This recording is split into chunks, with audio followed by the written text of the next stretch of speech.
Good evening everybody, and a very warm welcome to Milton and Districts and my 10-year YouTube special. And today we're going to be doing the Hoover Tour around the layout, and it's going to be a full and comprehensive guide by train around the layout and around the flat. So hopefully you'll enjoy that. And then there'll also be an in-depth sort of guide of the layout itself. Before we start, I'm very excited. So to mark the occasion, now I won't talk too much about this because I suspect this video is going to be quite long. So I don't want to just drag things on and on. So I'm just going to quickly mention this, but we will come back to this particular item. So as part of my 10-year anniversary, I thought it might be really appropriate to see if I can get something to do with what the layout is based on. And the layout is based around Southwest Trains. So I've managed to pick up a bargain, which is this Southwest Trains Class 170 DMU. Like I said, I won't go too much into it right now. So I will just put it to one side, but we will talk more about this in another video. So I got that as a pretty good deal. So I'll explain that to you in the next video. And second of all, I just wanted to say thank you to everybody who's been with me on this journey through time. I can't believe I've done 10 years on YouTube. So thank you so much, everybody.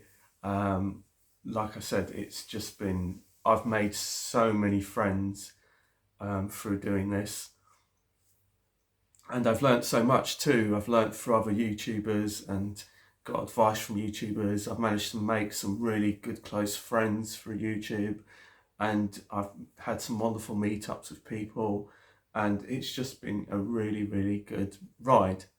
It's had its ups and downs and has its frustrations, like any model right way, and sometimes you want to just pack it up. But to be honest with you, when you see the light, I just love trains.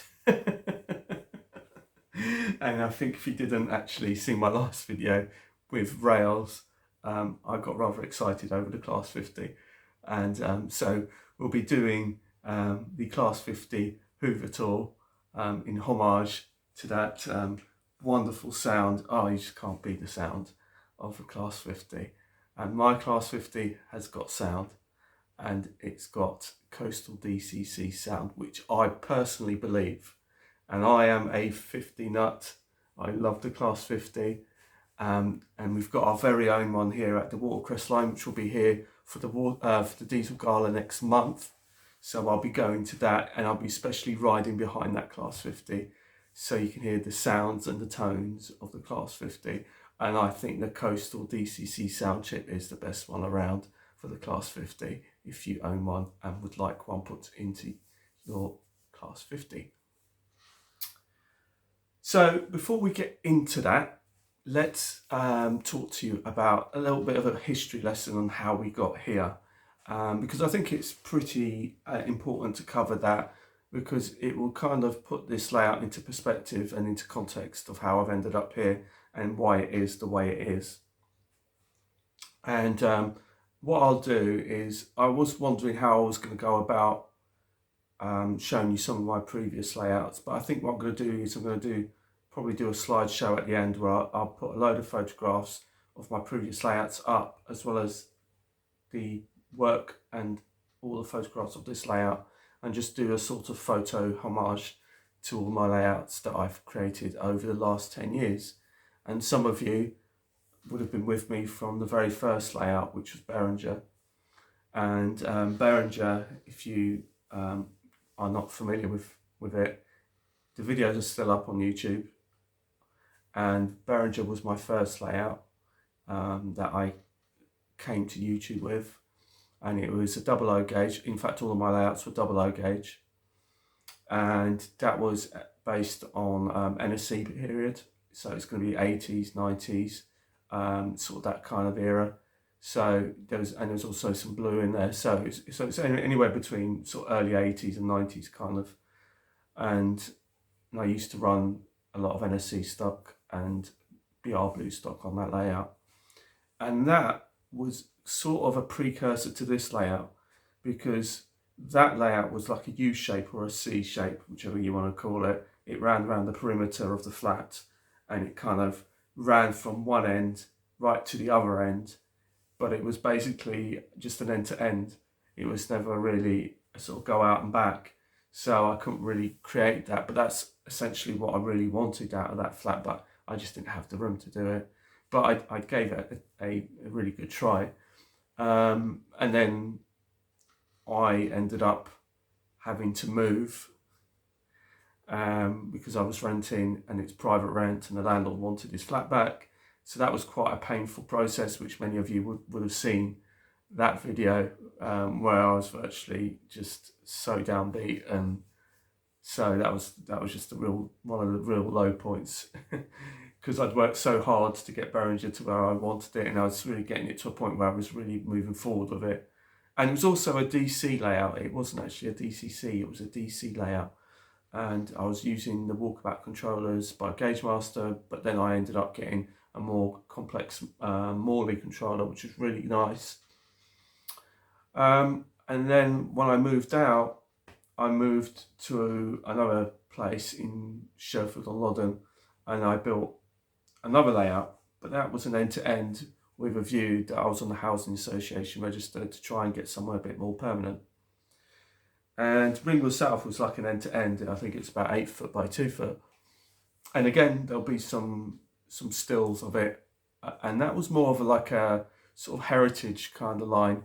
It was kind of like, you know, there was some green, there was some Network Southeast in it. So it was kind of like a bit of a preserved sort of line, but it was also kind of backdated a little bit. It was kind of like an anything goes kind of thing. It featured a turntable, a small end station, country station, and an engine shed, and it was lovely. And that taught me two valuable things, you know, because one, it taught me, because that was a DCC layout, and that was where Alan over at Jag & Junction Mark II really came into his own, and he donated me a Hornby Elite, and that Hornby Elite enabled me to enter the world of DCC, and I'll be forever grateful to him for that. And also, you'll also be seeing his coaches, not all of them, but 4 coaches he donated to me, Pullman coaches, which you'll be seeing on the Hoover Tour.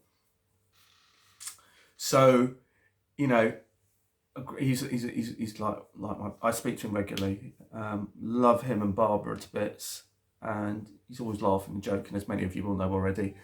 And like I said, you know, he really helped me along with Ringwood South and the Hornby Elite, and that introduced me to sound. So my first locomotive that was sound fitted wasn't actually a diesel, it was a steamer. It was a Merchant Navy. I no longer have it because I as much as I loved it, because it was an end to end, and I just found it a bit of a nightmare. I kind of wish I kept it, to be honest, because now I've got a layout that I could really run it. So it's a bit of a shame, but because it was an end to end, it just didn't. But what it did teach me is it taught me that I really wanted DCC, and I really wanted DCC sound.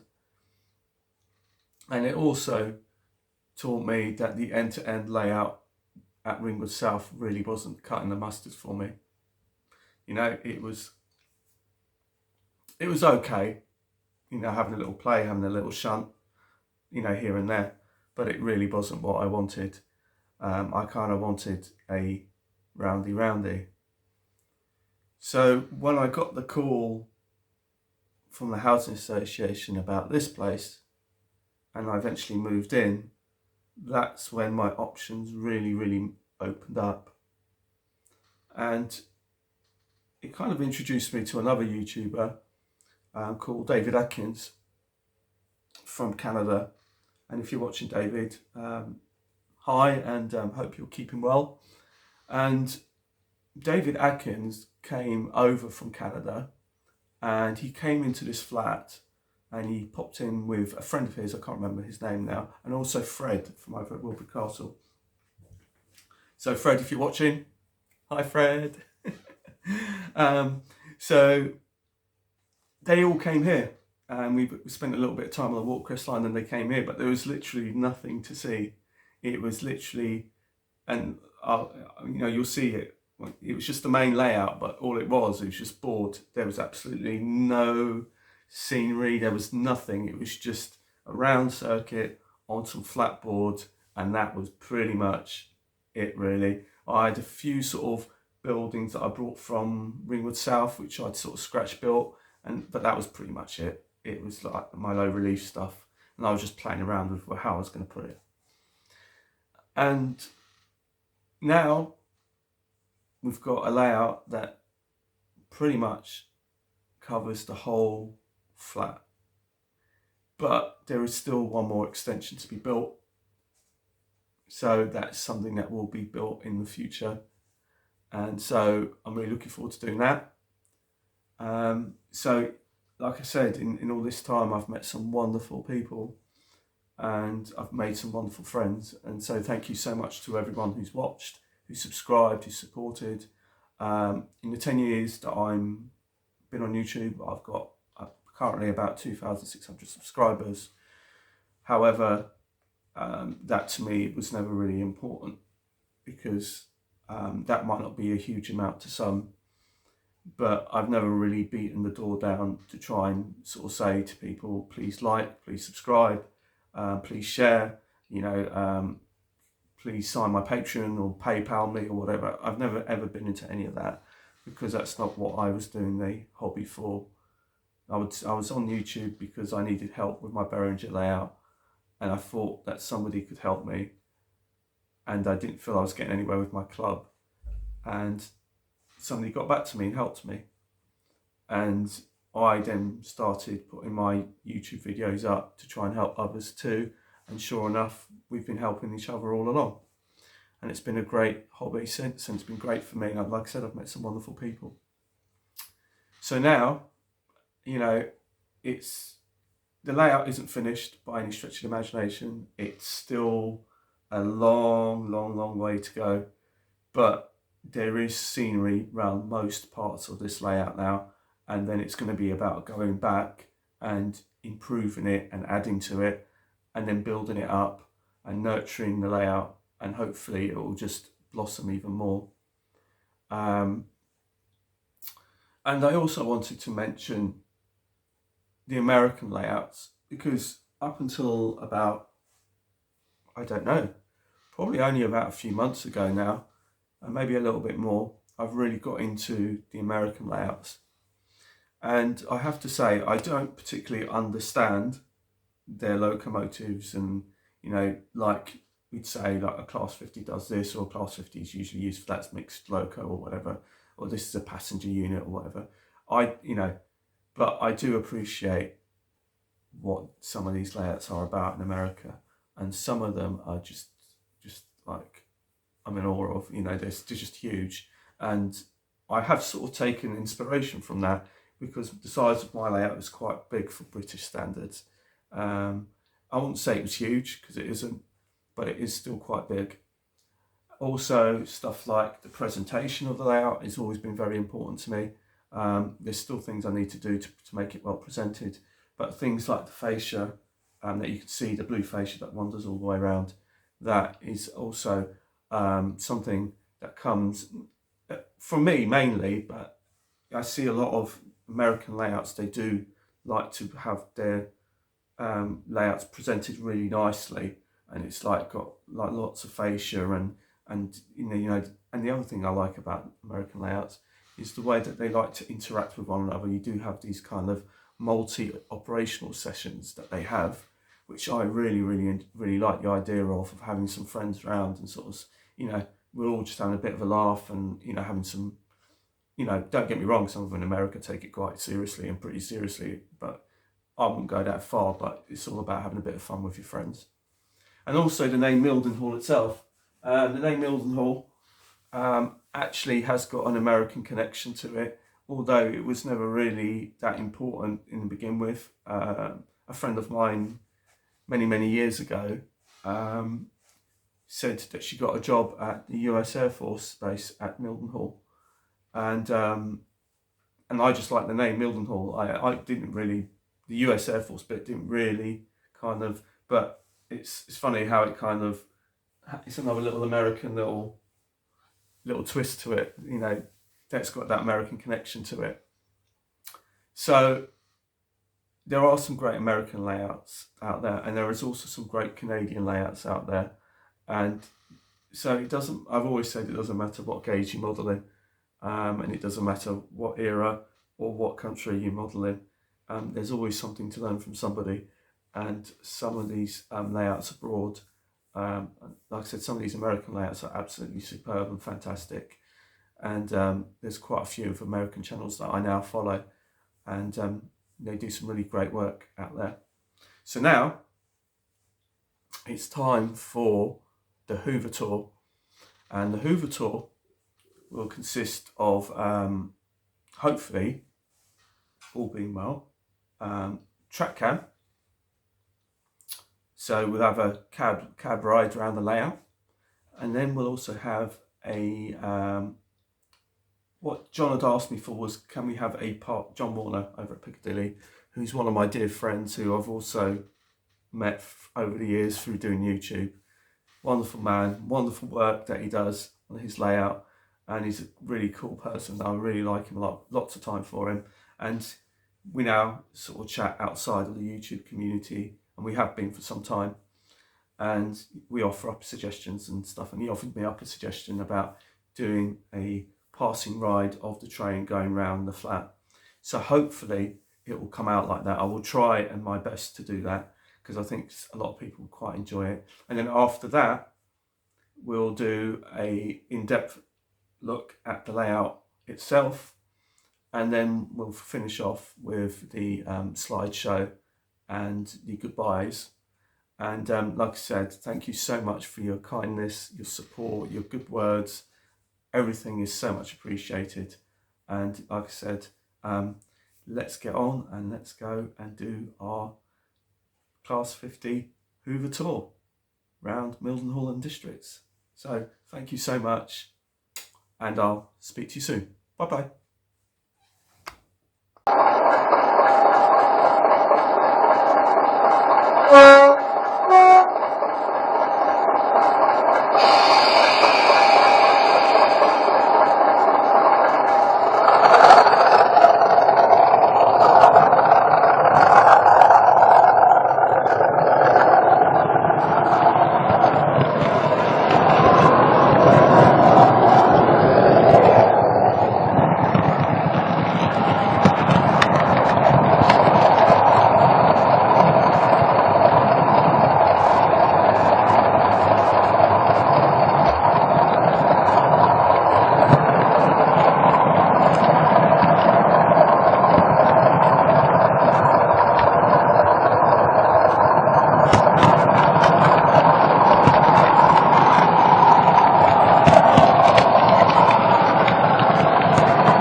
So hello everyone and welcome back, and I hope you've enjoyed the cab ride around the layout and also the outside passenger shots, well, the external shots I should say, and I hope that sort of gives you a good in-depth view of what the layout is like.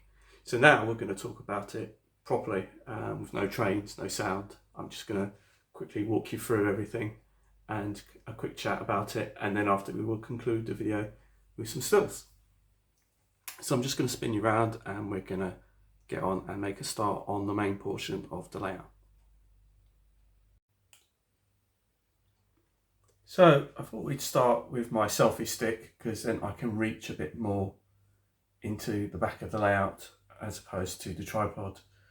So this is Milton Station, or Milton District as it first started, which was like a 9 foot by 4.5 feet all the way along.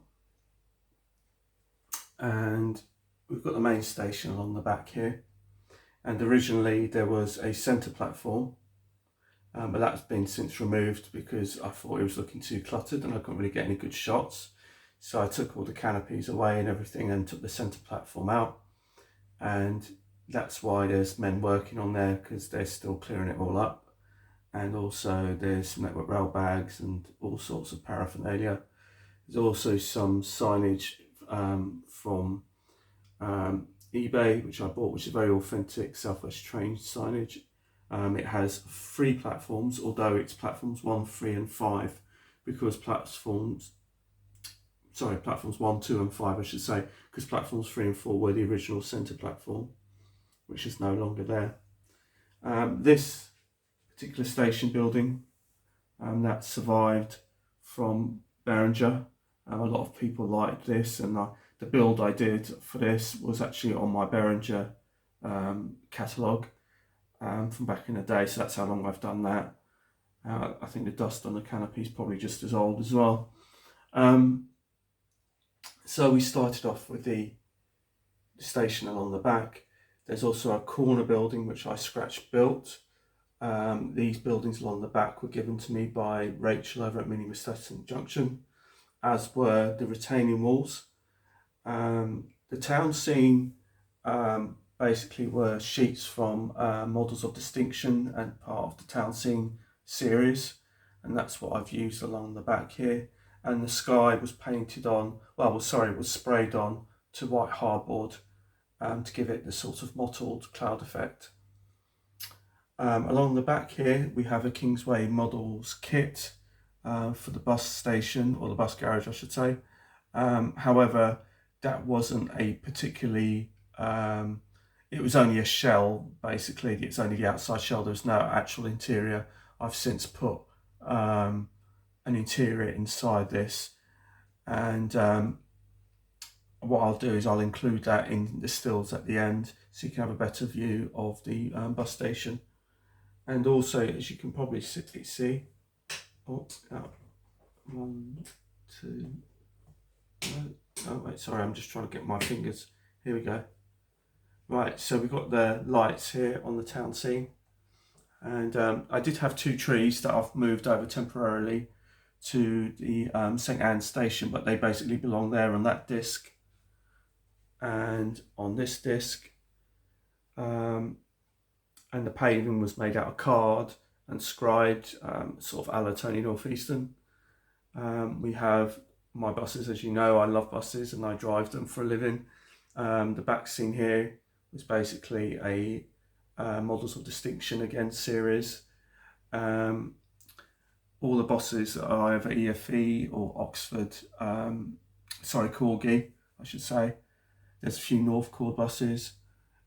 This bus shelter here and bus stop, that was kindly, and also the bin next to it, that was all kindly made for me by my dear friend Gary over at Cheeky Tech I should say, my teeth in.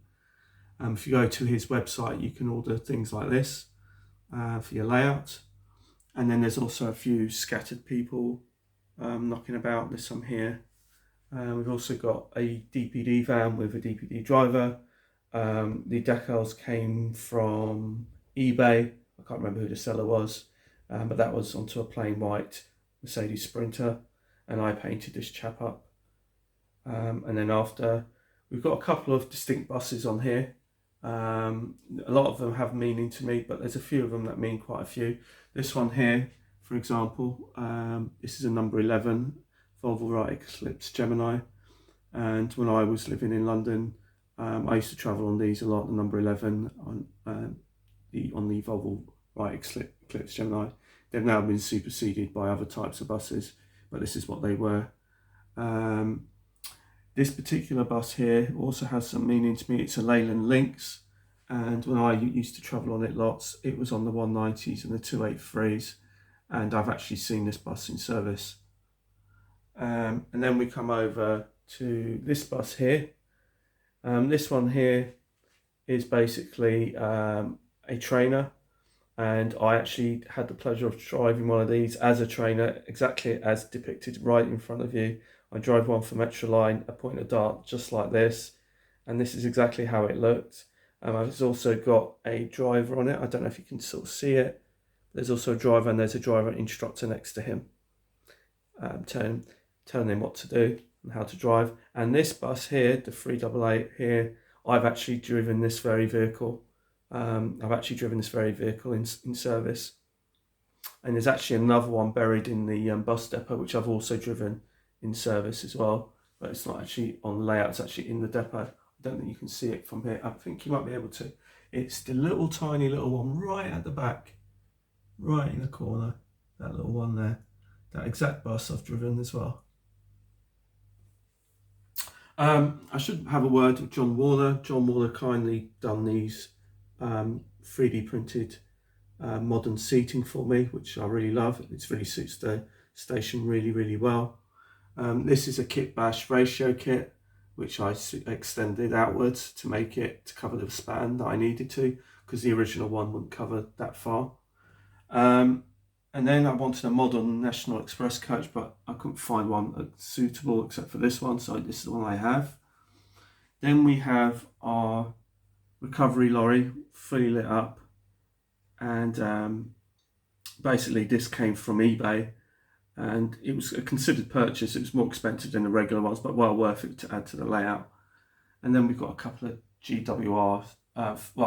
First Great Western coloured DMUs, a 152 and a GWR. I keep saying GWR, I guess they are now. First Great Western 166. Then we come to the main portion of this layout, which is the container terminal. And I studied quite a lot on these to try and get it as good as I can for the space I had. I've got a number of trucks on this layout for it. There's this one here, which is a Mercedes Actros. And then you've got a Freightliner DAF. And then there's another Mercedes Actros at the back. You've also got this Eddie Stobart rail here, and then we've got a couple of I've got two vehicles, two lorries, no, three actually, sorry, that was specially made for me, custom made. This pink one here was especially made for me, and also the trailer behind it was also specially made by a good friend of mine, Michael Lawrence. He did this one for me, and he did a fantastic job on all three of them. There's this one. I'll come back to the other two in a jiffy. And then there's another DAF here, and that's a reach stacker, which was also kind of given to me by Michael Lawrence. And then as you come over here, there's this Freightliner in its original sort of yellow and green colours, complete with container and with a trailer, and that's come from Michael Lawrence as well. The building was a Scencraft, Spatman Scencraft building, which I repainted into Freightliner colours. And then you got this one here, which was also done by Michael Lawrence for me in the one colours. And then it's served by this loop for the containers. Oh, sorry, let's just go out a bit. There you go.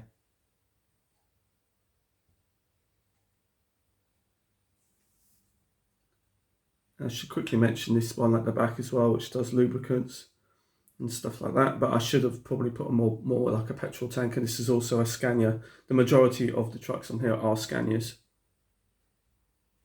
Now as we move along the main line here, you've got the triangle. This is a Bachmann Seacraft building.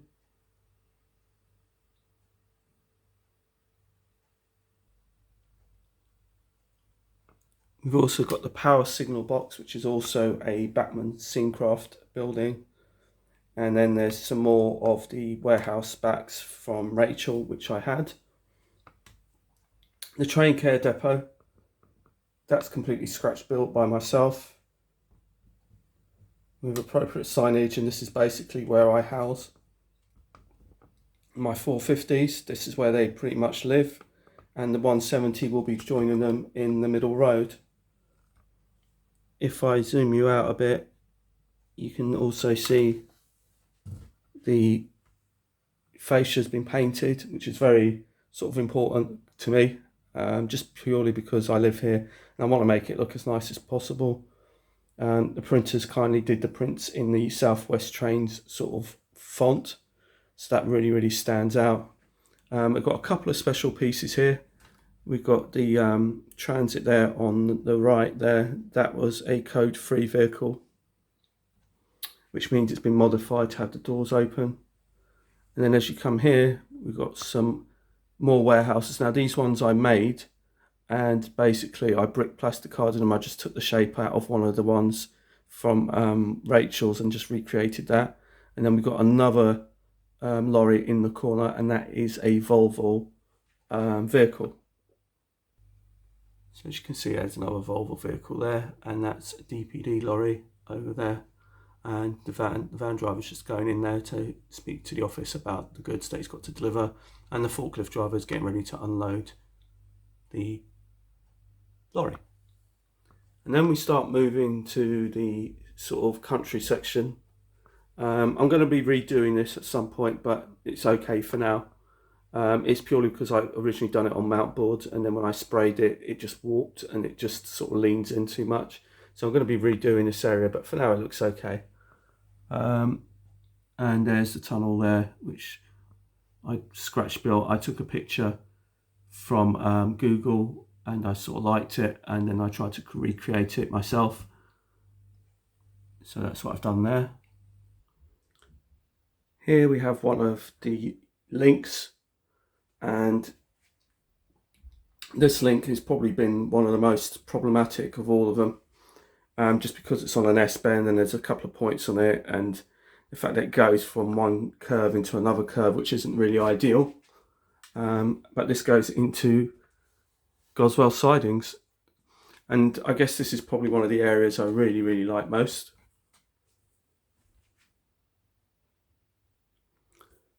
So Goswell Sidings is probably my favourite bit for now.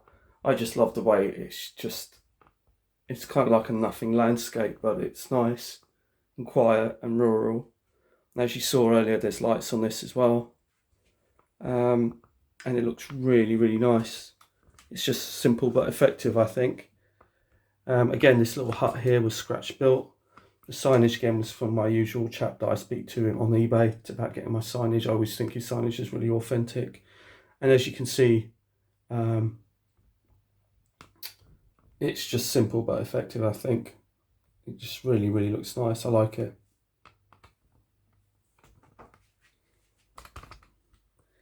Here we come to another of my Lynx. And again, this is just across the doorway to get around the corner and into the bedroom side of the layout. The bridge is a Bachmann Seacraft. The embankment is made out of Oasis blocks, which is Florist blocks. And the bus is just there just to kind of give a bit of eye candy. And but this will still be scenicked up even more. We now start moving into this bit here, which is the new section, which I've been working on feverishly for some time now. And as you can see, this small corner piece has now got a wraparound. and it's also got a back scene on it. And the back scenes are a bit of a nightmare to get on, but I guess because it's on a curve, it's not going to be easy. But I will be putting some more Gauge Master trees along here, and basically to make it look even more rural, more enclosed. But for now, it makes a really, really nice kind of view as the train comes round, so you're not seeing into the back of the bedroom, which is something that I was trying to avoid, just to try and just focus the eye going around the corner, and hopefully that's worked. And then we come into the road bridge, which I've added, and this is just made from plastic card, and again this is like a scenic break kind of thing. So my apologies for the shadows, the light isn't the best in here. Basically along the back you can see is the Fiddle Yard. It's only got, I think it's six roads, and basically there's a scenic break which divides everything, and basically what it is to basically disguise the loop. So the main line goes behind the scenic break and comes out the other end, so it doesn't look like you're seeing the train coming back just as it has left. On the top I've just added a shelf, and again, like I said, my apologies for the light.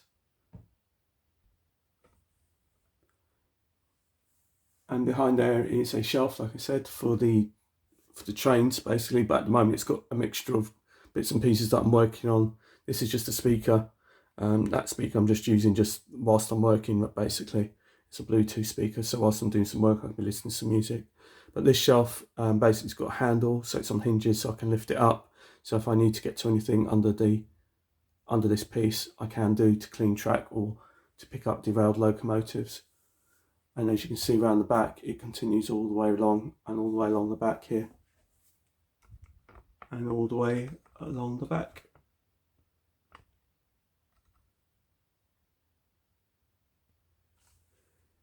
It eventually comes out at the other end of the scenic break, which is there. There's another piece to put in across there, and the road bridge to go across, so that transit van doesn't look like it's going to disappear into oblivion.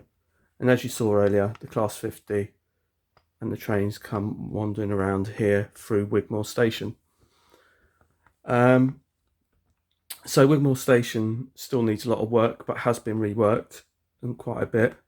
And I need to do road markings for this. And again, it's supposed to be a rural station. And so it's come out really, really well. I'm really pleased with it. And if I just drop you down a bit,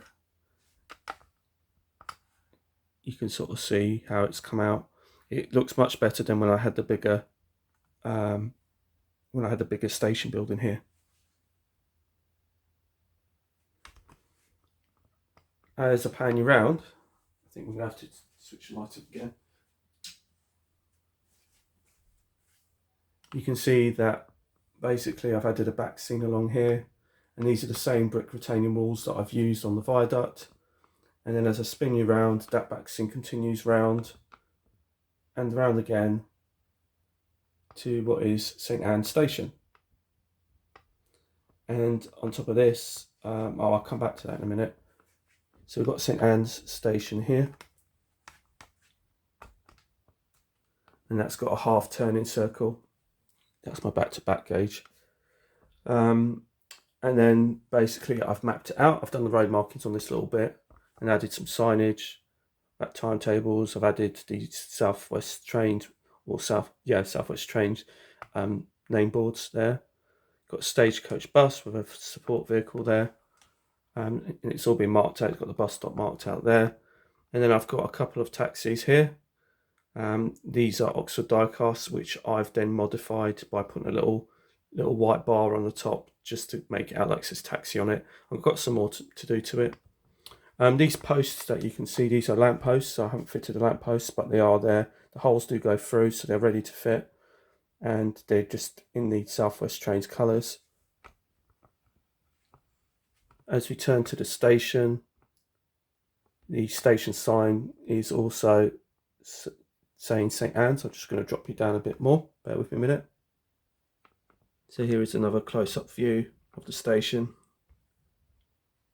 and the road markings. And if I just remove the bus, you can sort of see that there's a bus shelter behind there although no flag. And those are my little taxis for them to stop there. And those two trees are the two trees that are over, supposed to be over at the town scene. But I just wanted to see how they looked here, and I really like them here, so I might get some more. There's an old style telephone box right at the back there, kind of to denote its kind of rural place. This station building has also been repainted, just accented really, like all the edges, and also the drain pipes, guttering, the doors, and the awning. The awning has also been painted in white as well, with the station sign on the front there, like I have seen on some Southwest train stations of the era. Although this is Oxford Rail's GWR station, I'm just using it as a Southwest Trains station building. It's very similar. If I move you along, if I'm going to just zoom you out a touch, you can see the embankment, which is also made out of foam oasis blocks, floor oasis blocks. The back scene is the same back scene all the way through. And again, as you come down, we've got the roads coming back down here. And also we've got another little back scene which sort of wraps around that corner. So I'm hoping, I haven't seen it myself just yet, but when the cab footage comes out, hopefully your eye will sort of be drawn to that back scene there and around that corner, as opposed to what's going on behind. So now's a good time to sort of talk to you about my unit. My unit has now been fully repainted. Like I said, it looks so much nicer for it. So it now blends in with the rest of that corner. And as you can see, you've got the skirt, so I can use it as storage underneath. So it can hide a multitude of sins under there. And it's a nice way to have that skirt to go around the corner. You couldn't do that with wood, so it's nice to have enough. And again, this is something that I've taken from the American side of things. Sorry, I've just knocked into the tripod again. The Americans do this quite a bit, where a lot of them do use these kind of black fabrics to wrap around the fascia of the main layout, and it just makes it look so much nicer to look at and more presentable, I think. And you kind of get a bit of a depth and size, an idea of size with this view here and how it works.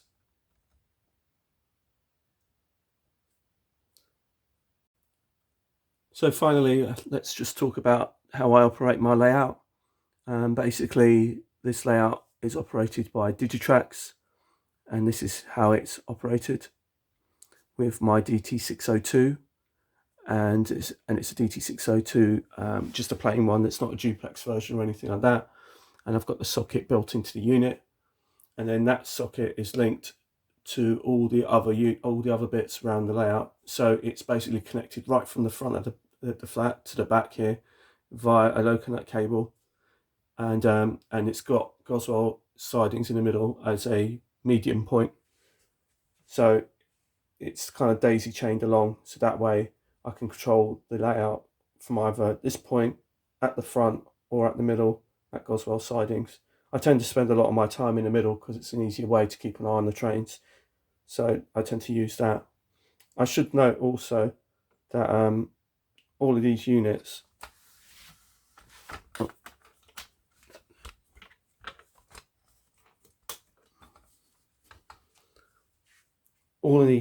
are standalone units and can be moved. They're all on wheels. This one is separated to that one, and it's just bolted on there. And then there's a drop down leg which drops down, and then that allows me for it to stand without the front end just dropping right down. So I can drop the leg down. These links are removable, these two, and then Goswell Sidings itself again is a semi-permanent fixture, and that is also on wheels, and that can be moved at any time. And as you can see, this is my midway control point here. So this concludes the end of today's video. and I suspect it's a very, very long video. I have no idea how long it's been. And what I'll do is, if it's too long, I will probably put the stills on a separate video, and that will probably be better. I don't know how long this video is going to be, but it looks like it's going to be pretty long as it is. So until the next time, it's goodbye from me, Susanna O'Hare at Milton Hall and Districts. And thank you so much for your support over these 10 years. And I'm really, really pleased that you're still with me. And I'd like to thank you for taking the time to watch my videos and to support them and to comment on them. It's all very much appreciated. So take care until the next time. It's goodbye from Milton Hall Districts. Bye-bye.